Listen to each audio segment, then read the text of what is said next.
અને હવે નજર કરીશું અન્ય સમાચાર પર। મફતલાલ તળાવના બ્યુટિફિકેશનમાં ભ્રષ્ટાચારના આક્ષેપ।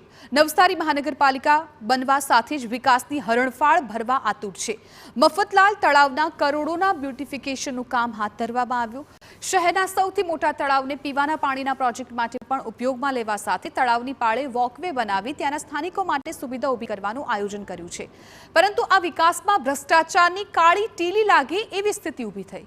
તળાવની ફરતે બનાવવામાં આવેલ પાળ અનેક ઠેકાણે બેસી જતા સ્થાનિકોએ બેદરકાર કોન્ટ્રાક્ટર સામે ભ્રષ્ટાચારના આક્ષેપો કર્યા।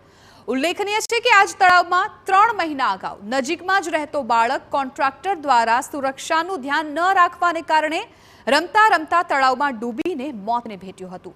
ત્યારે તળાવના કામમાં ગુણવત્તા ન જળવાતા સ્થાનિકો સાથે વિપક્ષ પણ ભ્રષ્ટાચારના આક્ષેપો કરી રહ્યા છે।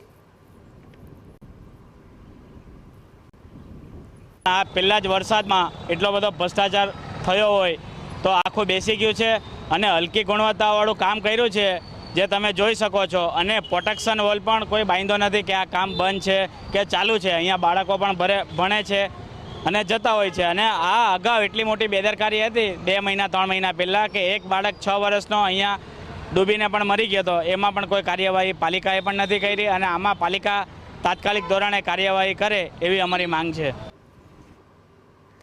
આ મામલે મહાનગરપાલિકાના કમિશનર દેવ ચૌધરીએ પ્રાથમિક દ્રષ્ટિએ કોન્ટ્રાક્ટરની બેદરકારી દેખાઈ રહી હોવાનું સ્વીકાર્યું। સાથે જ સમગ્ર મુદ્દે સિટી ઇજનેરની આગેવાનીમાં એક ટીમ બનાવી તપાસ કરવાના આદેશ પણ આપ્યા, જેનો વિસ્તૃત રિપોર્ટ આવ્યા બાદ આગળની કાર્યવાહીનો નિર્ણય લેવાની તૈયારી દર્શાવી હતી। મફતલાલ તળાવના બ્યુટિફિકેશનના કામમાં કોન્ટ્રાક્ટર દ્વારા દાખવવામાં આવેલી બેદરકારી અને હલકી ગુણવત્તાના કામને કારણે કરોડો રૂપિયા પાણીમાં જવાની સંભાવના સ્થાનિકો સેવી રહ્યા છે। ત્યારે મહાનગરપાલિકા તળાવ મુદ્દે તટસ્થ તપાસ કરી કોન્ટ્રાક્ટર સામે કડક કાર્યવાહી કરે છે કે કેમ તે જોવું રહ્યું।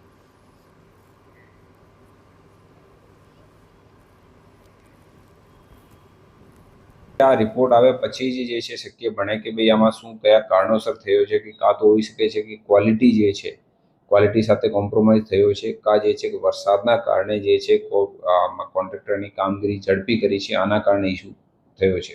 પણ બંને જે છે મામલામાં પ્રાથમિક દ્રષ્ટિએ એવું કહી શકીએ છીએ કે આમાં કોઈને કોઈ જગ્યાએ કોન્ટ્રાક્ટરની બેદરકારી દેખાઈ શકાય છે।